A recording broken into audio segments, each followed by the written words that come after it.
کہ اللہ تبارک و تعالیٰ نے شادی بیاہ کے معاملات ازل سے فیصلہ فرما دیے ہیں، لیکن چونکہ مجھے نہیں پتہ میری کس کے ساتھ شادی ہوگی، آپ کی کس کے ساتھ ہوگی، تو ہمیں کوشش کرنے کا حکم ہے۔ یہی وجہ ہے کہ اگر انکار ہو جائے تو صدمہ نہ لیں۔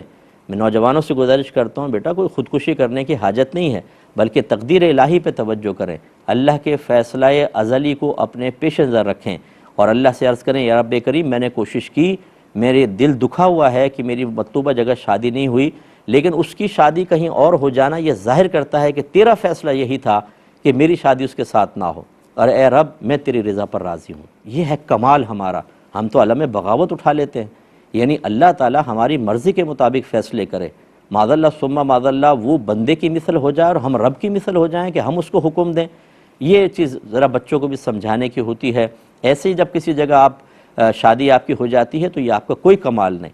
بعض لوگ کہتے ہیں بھائی کا بڑا کمال ہے، بڑی ٹیکنیک سے رشتہ کروایا، او بھائی اللہ کا کمال ہے، بس ہو گیا، تمہاری کوشش بظاہر اس کے موافق تھی، لہٰذا اپنا کمال بھی ظاہر نہ کریں۔